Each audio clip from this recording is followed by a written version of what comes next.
आदमी मन से बूढ़ा होता है, उम्र से बूढ़ा नहीं होता। यानी मन के माने मन के जीते जीत है, मन के हारे हार है, मन के जीते जीत। लेकिन वो हमारे देहात में मिसाल क्या करें, बुढ़े नरकंडासन जगह को नहीं हो, बुढ़े नरकंडासन जगह को नहीं मिसाल बताते हैं। वो एक ऐड आती है ना, ढूंढते रह जाओ, भले 15-20 साल बाद में फिर। और कहते हैं कि सपनों को पूरा करने की कोई उम्र नहीं होती। 401 मेडल और 336 सर्टिफिकेट, उम्र कोई माने नहीं रखती। पद्मश्री के लिए अप्लाई कर रखा है, कम 40-45 साल दूध का काम किया, उसके बाद मैंने पीछे मुड़कर नहीं देखा। देखो 10 तो इंटरनेशनल के गोल्ड मेडल है, 162 गोल्ड मेडल नेशनल के। हाँ, ग्रामीण क्षेत्र से भी हरियाणा में कहीं जाओ समान मिलता है। माली हालत कमजोर होने के कारण धर्मवीर जी सांसद हैं या हमारे उम्मीद पतवासी हैं। हमें कमेंट करके ज़रूर बताएं, और अगर आपको ये वीडियो अच्छी लगी तो इस वीडियो को शेयर करें। नमस्कार दोस्तों, आपके साथ मैं हूं आनंद कुमार और आप देख रहे हैं K24 मीडिया का स्पेशल प्रोग्राम पर्सनल स्टोरी। और आपको पता है, पर्सनल स्टोरी के अंदर चर्चा करते हैं हम किसी विशेष व्यक्ति के जीवन की कहानी के बारे में। और आज की हमारी चर्चा है बुजुर्ग धावक रामकिशन शर्मा, जिसको देश विदेश में मेडल मशीन के नाम से भी जाना जाता है। उम्र एक संख्या होती है, और इस बात को साबित करके भी दिखाया है हरियाणा के बारडा निवासी रामकिशन शर्मा, जिन्होंने लगातार अपनी मेहनत जुनून के साथ खेल मैदानों में बहुत ही शानदार व सराहनीय प्रदर्शन किया है। और कहते हैं कि सपनों को पूरा करने की कोई उम्र नहीं होती। तो आज हमारे साथ इस विशेष प्रोग्राम में जुड़े हैं रामकिशन शर्मा, जिनका हाल फिलहाल में इंडिया बुक ऑफ रिकॉर्ड व एशिया बुक ऑफ रिकॉर्ड में नाम दर्ज हुआ है। तो चलिए हम शुरुआत करते हैं रामकिशन शर्मा से, उनके जीवन की जो कहानी है वो जानते हैं। नमस्कार जी। नमस्कार। आपका K24 मीडिया में स्वागत है। धन्यवाद जी। सर, आपने जो है अपने खेल अभियान की शुरुआत कब की थी? मैंने 65 साल की उम्र के बाद 25 दिसंबर 2016 से खेल की शुरुआत की थी। तब देवीलाल स्टेडियम गुड़गांव से राज्य स्तरीय खेल थे, उसमें शुरुआत की थी। वहाँ से शुरू में 3 गोल्ड मेडल आए थे।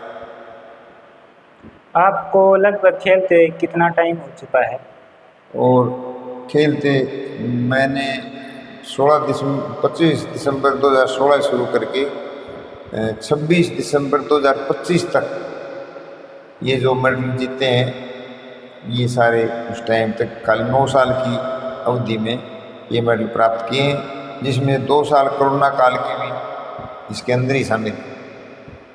अब मेरे पास इंडिया बुक ऑफ रिकॉर्ड वालों ने और एशिया बुक रिकॉर्ड वालों ने यहाँ गिनती की पुष्टि की थी। 401 मेडल और 336 सर्टिफिकेट उन्होंने देखे हैं, मेरे पास चेक किए हैं।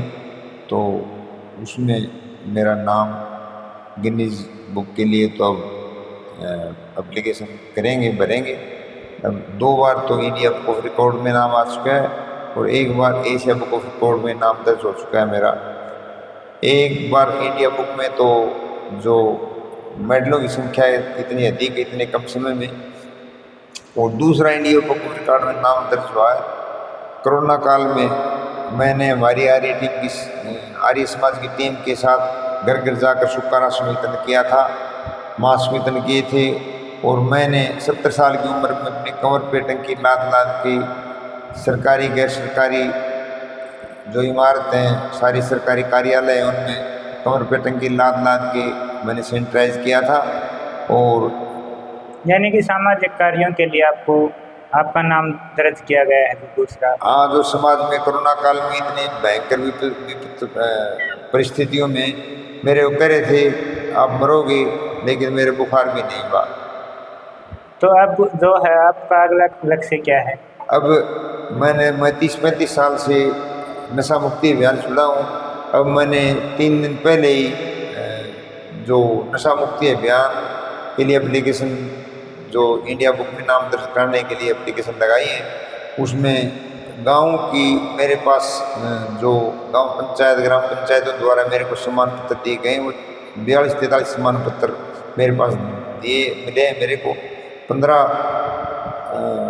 15-16 साल से लगातार मैं मतलब ये सम्मान पत्र मेरे पास उनके हैं। और जो सामाजिक संस्थाएं उनके द्वारा कई बार सम्मानित किया जा चुका हूँ नशा मुक्ति में।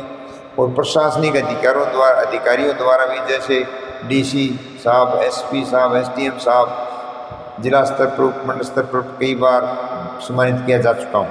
सर, खबरों में चल रहा है कि Guinness book of world record में नाम दर्ज करवाने की आपकी अगली तैयारी है? हाँ, अगली तैयारी है। अभी मैंने पहले गिनीज बुक में नाम दर्ज के लिए अप्लाई किया था। उन्होंने बताया पहले इंडिया बुक ऑफ रिकॉर्ड, फिर एशिया बुक ऑफ रिकॉर्ड और फिर गिनीज बुक में। तो अपने पास दुकान में माल काफ़ी है। क्यों, मैंने कभी कोई जहाँ भी खेल थे मैं हर जगह गया हूँ, चाहे वो लगातार 3-3 दिन लगातार जाना पड़ो मेरे को। फिर और तो कई 1-2 इवेंट करते हैं, मैं 5, 6, 7 जितने भी मेरे को इवेंट उपलब्ध होते हैं मैं सारे इवेंट करता हूँ। तो इसलिए मैंने उनसे, एशिया बुक वालों से पूछा था, तो उन्होंने बताया कि ऑल वर्ल्ड में आपके पास सबसे अधिक मेडल, इतनी उम्र में और इतने कम समय में आपके पास मेडल हैं सबसे ज़्यादा। तो जिस उम्र में लोग आराम करना पसंद करते हैं, आपने जो उस उम्र में खेल की शुरुआत की और मैदानों के ऊपर जो है अपनी चमक बिखेरी, क्या कारण रहा कि इतना लेट आप शुरू कर पाए? देखो, उम्र कोई मायने नहीं रखती, आदमी जुनून होना चाहिए। सबसे पहले तो मेरे माता पिता से मुझे ये जो संस्कार मिले थे, मैंने जन्म से कभी नशे का सेवन नहीं किया। चाय के टस्का नहीं पता, चाय हुक्का, बीड़ी, शराब, मेरे को कोई टस्का नहीं पता। तो घर वालों का भी मेरे काफ़ी सहयोग मिला है। और एक सबसे अहम भूमिका आर्य समाज बारडा की टीम ने मेरी बड़ी मदद की है। क्यों, मैं योगा भी करता हूँ और उनके साथ जैसे राशन वितरण करना, मास्क बांटना, सैनिटाइज करना, वो यानी कि सामाजिक कार्यों में आप सामाजिक कार्य, वृक्षारोपण, मैं जो रेड क्रॉस सहयोग आपका लगातार जारी रेड क्रॉस सोसाइटी का मैं आजीवन सदस्य हूँ और रक्तदान भी कर चुका हूँ। तो आर्य समाज की टीम का मेरे को विशेष सहयोग मिला है और घर वालों का सहयोग मिला है। वैसे सभी जो सामाजिक संगठन हैं, व्यापार मंडल है, वैसे सभी भाइयों का सहयोग मिला है। हर एक जो अपने किसान यूनियन हो, चाहे कोई भी यूनियन हो, यानी ग्राम पंचायतें हैं, ग्राम पंचायत, सभी का सहयोग मिला है। लेकिन सबसे अहम बात है माता पिता के द्वारा दिए गए संस्कार, घर वालों का सहयोग और आर्य समाज की टीम का विशेष सहयोग रहा है इस उपलब्धि तक पहुंचने के लिए। सर, सरकार की तरफ से क्या कुछ सहयोग मिल रहा है आपको, या क्या सहयोग मिला अभी तक? सरकार की तरफ से सामाजिक कार्य में माननीय ओम प्रकाश यादव जी, जो समाज कल्याण मंत्री थे, 18 दिसंबर 2019 को स्टेट अवार्ड से सम्मानित किया था। उसमें 10,000 रुपया चेक दिया था। तो अब जो उपलब्धि है, सीएम साहब को मैंने भी सम्मानित कर लिया, 2 बार सीएम साहब ने मेरे को सम्मानित कर लिया। अभी पिछले 23-24 अप्रैल को कुरुक्षेत्र में गुजरात के राज्यपाल माननीय आचार्य देवव्रत ने भी मेरे को सम्मानित किया था। तो सम्मानित तो ये इस तरह यहाँ भी 15 अगस्त को, नए साल को, 26 जनवरी को, शहीदी दिवस को सम्मानित करते रहते हैं, तो जिससे मेरा हौसला बढ़ा है। तो अब मैं अप्लाई कर रखा है, पद्म श्री के लिए अप्लाई कर रखा है। तो मेरी ये इच्छा भी है भाई, मेरे को कोई इस अवस्था में, बुजुर्ग अवस्था में, भाई जो इतने मेडल सम्मान जो मिलना चाहिए वो मिलेगा। क्यों, माननीय प्रधानमंत्री जी हमारे ऐसे हैं जो ग्रामीण अंचल में जो प्रतिभाएं छुपे उनको सम्मानित करने का काम करते हैं। तो जैसे मैंने बचपन से ही मेरी आदत है, संस्कार थे, भाई गरीब हो 24 जात में कोई लड़की की शादी में मैं 2 घंटे जूठे बर्तन उठाता हूँ, शुरू से ही आदत है, शुरू से ही। यानी कि सामाजिक कार्यों में आप चाहे किसी प्रकार का कोई भी हो, चाहे नशा मुक्ति अभियान हो, चाहे और कोई सामाजिक कार्य हो तो मैं उसमें बढ़ चढ़ के हिस्सा लेता हूँ। आपने जो है बात की कि सम्मान मिला हर जगह से, क्या कोई आर्थिक सहायता भी कंटिन्यू हर महीने आपको नहीं, किसी प्रकार सरकार की तरफ से? कोई नहीं मिली है। अब मैं पद्मश्री के लिए मैंने अप्लाई किया है, तो उसमें मेरा देखो जो मैंने मेहनत की है उससे लगता है भी इस बार मेरे को सफलता मिलेगी। माननीय नरेंद्र मोदी जी मेरे को ये सम्मान दिलाने में अहम भूमिका निभाएंगे। तो सर आपका इनकम सोर्स क्या है कि जो आप खर्चा होता है खेल के लिए उसको किस प्रकार से मैनेज करते हैं? देखो जी, 3,000 रुपये पेंशन के मिलते थे, अब सरकार ने 32 रुपये कर दिए। माननीय मनोहर खट्टर जी ने किए थे 3,000 रुपये, अब 3200 रुपये मिलते हैं। और बाकी नेशनल में खेलते हैं कम से कम 10-12 हज़ार रुपये खर्चा नेशनल हो जाता है। इंटरनेशनल जाते हैं तो वहाँ 25-30 हज़ार रुपये खर्चा लग जाता है। तो अब मैंने बड़ोदरा में एथलेटिक फेडरेशन ऑफ इंडिया ने खेल कराया सरकार की तरफ से, तो वहाँ भी मेरे 2 मेडल हैं, एक गोल्ड एक सिल्वर है, जो सरकार द्वारा मान्यता प्राप्त है। उनके भी बता रहे हैं सरकार भी पैसे देती है कैश बार, लेकिन मैंने अप्लाई नहीं किया है। और जब भी माफी के खेल हुए थे master athletics federation of India जो एशियाड के हुए थे 23 देशों के, पिछले 4-5 महीने पहले चेन्नई में हुए थे, वहाँ से भी मेरे पास 4 सर्टिफिकेट मेरे को मिली हुई, 2 गोल्ड मेडल, 1 सिल्वर मेडल और 1 में चौथी पोजीशन थी। तो ये खर्चा आपने बताया, इसके अलावा जो आपके खाने पीने का खर्चा है वो सारा मिलाकर क्या मैनेज हो जाता है हर महीने या एडजस्ट करना पड़ता है? किसी से उधारा ले लेते हैं या भाई थोड़ा सा बच्चे मजदूरी करते हैं वो दे देते हैं। तो या गांव में जो छोटी मोटी रेस होती है वहाँ कभी 1100 कभी 2100 जिला स्तर पर होती है, गाँव में जो मेले भरते हैं उनमें उनसे काम चला था मेरा।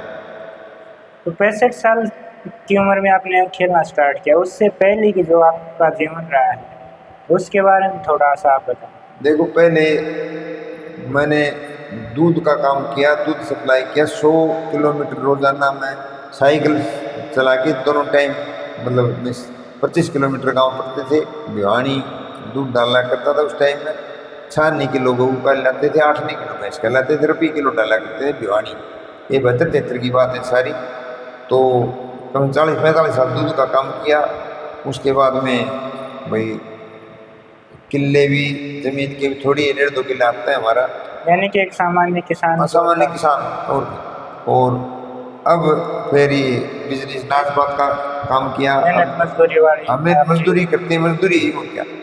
तो अभी 2016 से शुरुआत की थी, तो 3 साल में मेडल शतक भी सबसे तेज स्पीड में अपना है। और ये 9 साल में 13 शतक ला ली, अब 14 शतक ला लो, ये अपने नाम है। मैं तो जो मैंने अप्लाई किया तो वहाँ 300 प्लस ही मेडल लिखे थे मैंने। क्यों रोज़ाना ही जाते हैं, कभी देहरादून, बड़ोदरा, बम्बई, हैदराबाद, गोवा, नासिक, बेंगलुरु, कर्नाटका, त्रिवेंद्रम, विजयवाड़ा, जम्मू, इलाहाबाद, तो सभी जगह जाते रहते। धर्मशाला में तो काफ़ी सारे देश कह रहे हैं कि हम जाते रहते हैं। वो खर्चा होता है, वो देखो कुछ तो ऊपर वाले ही कर पाए, कुछ घर वाले एडजस्ट करते हैं, कुछ किसी से उधारे पाए नहीं लेते हैं कभी। तो आपका जो नाम दर्ज हुआ है, जो आपको खुशी मिली, तो क्या आपने खेल स्टार्ट किया तब ये टारगेट था मन में कहीं, या फिर वैसे दोस्त ने स्टार्ट? नहीं, कोई टारगेट नहीं था। मैं तो वैसे ग्रामीण प्रतियोगिता से स्टार्ट हुआ था। हाँ जी, गाँव में बारडा स्कूल में वॉलीबॉल कबड्डी के मैच देखने गया था, तो वहाँ से बुजुर्ग दौड़ थी, वहाँ से शुरुआत की थी। और मेरे प्रेरणा स्रोत मास्टर नंदलाल जी हैं, जिन्होंने मेरे को बताया था कि गुड़गांव में तब देवीलाल स्टेडियम में स्टेट के खेल हैं, वहाँ मैं 25 दिसंबर को गया था। पहले गोल्ड का नाम सुना हुआ देखा हुआ नहीं था, वहाँ से 3 गोल्ड मेडल आए। मेरे को खुशी, परिवार को खुशी, को खुशी हुई। 1 जनवरी 2017 को माननीय चौधरी धर्मवीर सिंह सांसद जी भिवानी लोकसभा के, और ये माननीय सुखविंदर सिंह मैंडी जो MLA थे हमारे, उन्होंने और व्यापार मंडल बारडा की तरफ से, हल्के की तरफ से मेरे को सम्मान दिया गया, ग्राम गौरव सम्मान की उपाधि से, और कुछ 3100 रुपये लोई मोमेंट वगैरह दे दिया। उसके बाद में 21 जनवरी 2017 को चौधरी रणवीर यूनिवर्सिटी जींद में खेल थे हमारे स्टेट के 5 गोल्ड मान लिए, 26 जनवरी को फिर सम्मानित कर दिया। उसके बाद में नासिक में खेल थे नेशन के, वहाँ से 3 गोल्ड 2 सिल्वर वहाँ से आ गए, फिर वो लगनशील आ गई। उसके बाद मैंने पीछे मुड़कर नहीं देखा। खेल प्रतियोगिताएं जो होती हैं उसके लिए जो सरकार द्वारा स्कीम चलाई जा रही है और कहा भी जाता है कि खेलों के लिए अलग से कोटा, अलग से स्कीम है, तो वहाँ से आपको क्या कुछ बेनिफिट मिला? देखो, ये स्कीम पहले तो बता रहे थे, मैं तो खैर जिस टाइम शुरुआत की मैंने स्कीम नहीं देखी, पहले बता रहे हैं पिछली सरकारों में देते थे, लेकिन मेरे को नहीं पता। मैंने तो सुना था भाई ये जो प्राइवेट फेडरेशन जो कराती है ना, जो ये जो अपने युवा से युवाओं के लिए तो स्कीम है, लेकिन बुजुर्गों के लिए कोई स्कीम सरकार के पास नहीं है। तो मैंने तो ये सुना था, लेकिन मेरे को उम्मीद है कि मैंने तो बड़ोदरा जो AFI जो भारत सरकार खेल करवाती है उसमें भी मैं 1 गोल्ड 1 सिल्वर लाया था। उसमें मेरा रिकॉर्ड जो एशिया में सबसे कम समय में 70 से 74 साल की उम्र में मेरा 15.25 सेकंड का टाइम है 100 मीटर का, तो वो रिकॉर्ड भी अपने नाम उन्होंने बताया था भी आप एक वीडियो भेजो।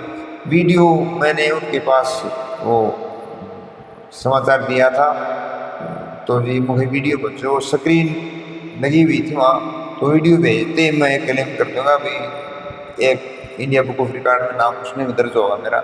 अब नशा मुक्ति अभियान के लिए दर्ज किया हुआ है, तो शायद 100% क्यों मैंने मेहनत कर रखी है, मेरा विश्वास है। और एक विश्वास ये भी है भाई इतने कम समय में इस उम्र में सबसे अधिक गोल्ड मेडल भाई ऑल वर्ल्ड में मेरे पास होंगे। आपके जो मेडल हैं कि अगर हम चर्चा करें अलग अलग, जैसे अंतर्राष्ट्रीय स्तर पर, राष्ट्रीय स्तर पर या राज्य स्तर पर, तो मतलब किस प्रकार से हैं? देखो, 10 तो इंटरनेशनल के गोल्ड मेडल हैं, 162 गोल्ड मेडल नेशनल के और 27 सिल्वर नेशनल के, 5 ब्राउन नेशनल के और 98 गोल्ड है स्टेट के। खाली 27 नेशनल के सिल्वर और 5 नेशनल के ब्राउन, इसके साथ सारे मेरे गोल्ड हैं। और जो बाकी जो मेडल हैं मैंने 302 का ही क्लेम किया था, एप्लीकेशन लिया है, लेकिन उन्होंने काउंट किया तब 401 जो आई यहाँ गिनती की, उन्होंने अलग अलग डंडी की टंकार पर सभी अलग अलग से गिनती की उन्होंने, फिर वो 401 मेडल बैठे। फिर मैंने तो बता दिया तो ये जो स्टेट लेवल पर खेलते हैं, गाँव में खेल करवाते हैं, डिस्ट्रिक्ट लेवल पर करवाते हैं मतलब, तो ये मेडल उस चीज़ के हैं। तो हम ये कह सकते हैं कि जो आपकी कहानी है वो सिर्फ एक रिकॉर्ड की कहानी नहीं, वो एक जोश की, एक लगन जुनून की कहानी जरूर है। अब ये नशा मुक्ति की जो मैंने एप्लीकेशन लगाई है इंडिया बुक के लिए, तो ये मैं ये अब भी मेरे विश्वास के ऊपर कह रहा हूँ भाई इंडिया बुक में नाम दर्ज होगा मेरा, एशिया बुक में होगा। क्यों? मैं 30-35 साल से सक्रिय हूँ।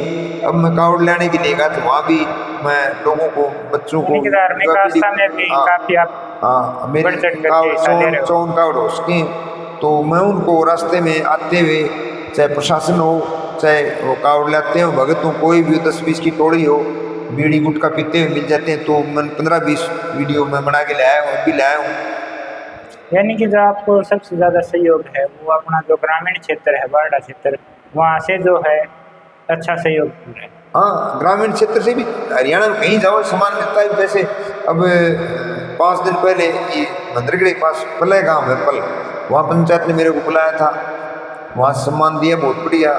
फिर एक वो एल्ट्रॉन कंपनी है, उसके मनोज गौतम जी हैं, वहाँ उन्होंने मैं नशा मुक्ति के लिए 20-30 आदमी इकट्ठे किए, प्रोग्राम किया, तो उन्होंने मेरे को मेडल सम्राट की उपाधि सम्मानित किया, मेरी फोटो मेडल सम्राट। और कोरोना काल में भी मेरे पास 40 सर्टिफिकेट ऑल ओवर इंडिया से आई हुई थी, कोरोना योद्धा की, मेरी फोटो एड्रेस सारा मेरे पास आई हुई थी।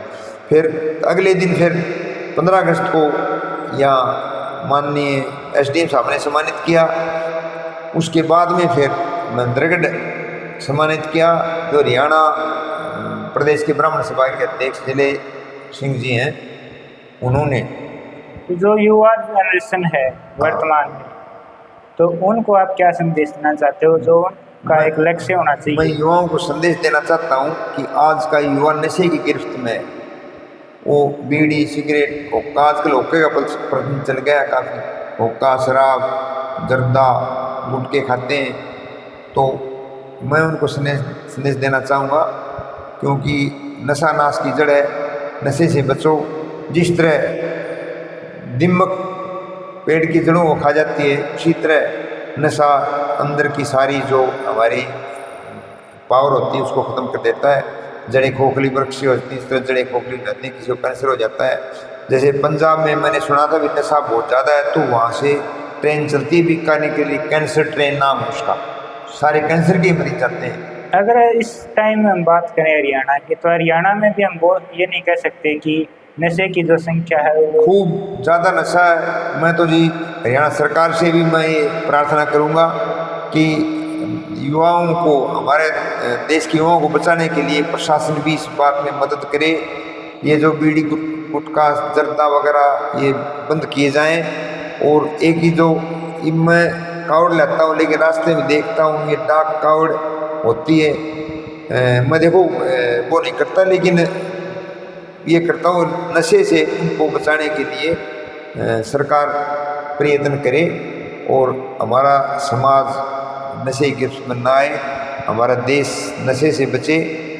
तो इसलिए मैं जो खिलाड़ी हैं, जो खेलते हैं भाई, उन्होंने खेल को स्टार्ट किया, कुछ समय बाद कोई ऐसी घटना होती है या फिर उसके बाद वो उभर नहीं पाते, रुक जाते हैं, या कहीं ना कहीं स्पोर्ट नहीं मिल पाती, उस वजह से रुक जाते हैं, तो उनको क्या संदेश देना चाहेंगे बतौर एक खिलाड़ी के आगे? देखो, मतलब उनकी जो माली हालत कमज़ोर होने के कारण या कोई उचित कोच न मिलने कारण भाई वो वहीं रह जाते हैं। जैसे बारडा में शुरू में मैंने अपने लेवल पर ग्राउंड बना के 30-35 बच्चे तैयार किए थे, उसमें 17-18 लड़की थी, 17-18 बच्चे थे, तो स्टेट तक वो खेल चुके थे बच्चे। मैं मतलब फ्री ऑफ कॉस्ट किसी से कोई ने अपने हाथों से 4-5 दिन में ग्राउंड तैयार किया। और माननीय जो DSO साहब हैं या कोच साहब जिंदर जी दार, उनसे मैंने रिक्वेस्ट की, पंचायत की तरफ से भी ये हैमर थ्रो शॉर्ट पुट गोला वगैरह मैं ले आया वहाँ से और बच्चों को प्रैक्टिस दी। 10-12 बच्चे स्टेट खेल आए थे। उसके बाद में ग्राउंड जो हमारा ढिगावा रोड पर ग्राउंड था वो भाई पर्सनल लोगों का था, उन्होंने मिट्टी डलवा दी ये तहसील बनने के बाद। तो उसके बाद आपने कभी ग्राम पंचायत से दोबारा स्थायी जगह के लिए मैंने चर्चा देना की? छोटा थी, उनके से भी ग्राउंड क्यों गई थी, उसने कहा बोले भाई जगह दे दो, ग्राउंड हम बनवा देंगे। ग्राउंड जगह हम कहाँ से देंगे, 1 करोड़ रुपये में जगह नहीं मिलती। ग्राम पंचायत हमने की कहा जो जमीन आप लो, बारडा आप में- विधायक हो यहाँ की, लेकिन वो खाना पूर्ति की। बाकी अब भांडवा गांव के सरपंच से भी मैंने कही थी मुझे ग्राउंड बनाओ 5-4 गाँव में, यदि स्टेडियम हो ना तो सरकार भाई मदद दे देगी, सरकार स्टेडियम बना देगी, कोई दिक्कत नहीं है, उसमें कोई दिक्कत नहीं है। क्यों माननीय धर्मवीर जी सांसद हैं या हमारे उमेद पतवासी हैं, तो वो पूरी यहाँ मदद करके वो बनवा सकते हैं, लेकिन ज़मीन कोई ग्राम पंचायत दे। अब लड़कियों का है, कोई भी कोचिंग वॉलीबॉल की वो नहीं है कोई।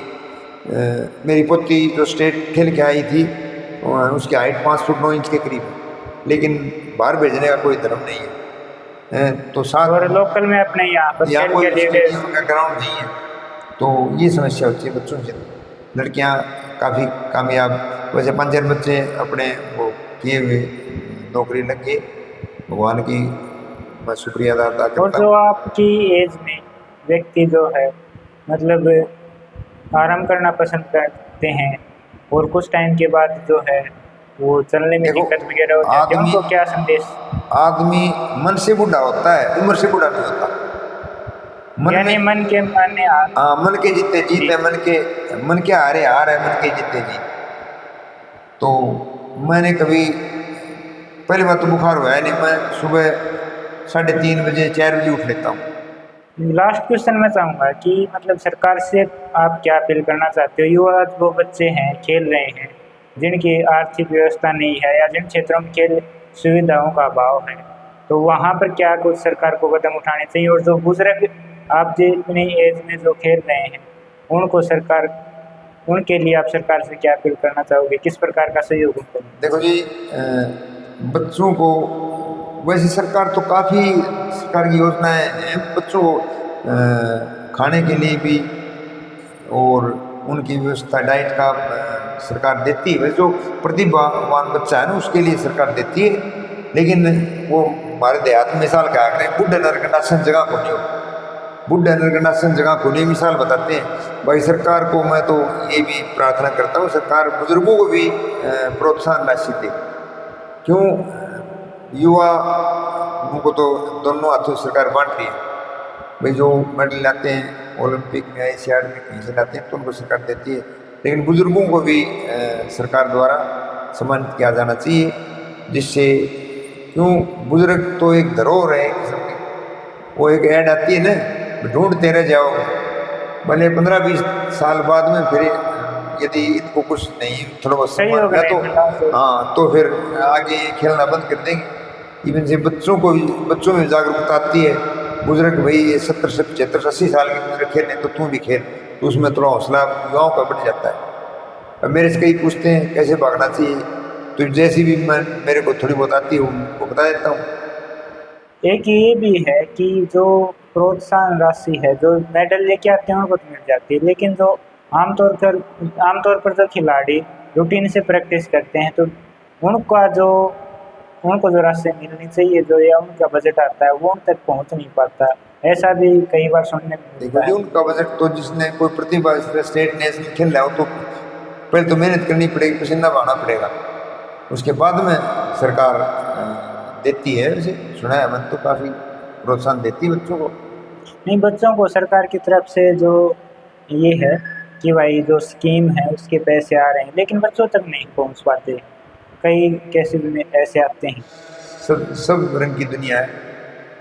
अंकल, आप K24 मीडिया के ऑफिस में आए, हमारे साथ इतने अच्छे तरीके से हर विषय के ऊपर आपने चर्चा की, और जो भी आपने जो है युवा बच्चे हैं या आप जैसे जो बुजुर्ग हैं उनको जो है अच्छा संदेश दिया, इन सभी के लिए आपने जो है हमें कीमती टाइम दिया, उसके लिए आपका दिल से बहुत बहुत धन्यवाद। आपका भी बहुत बहुत धन्यवाद जी।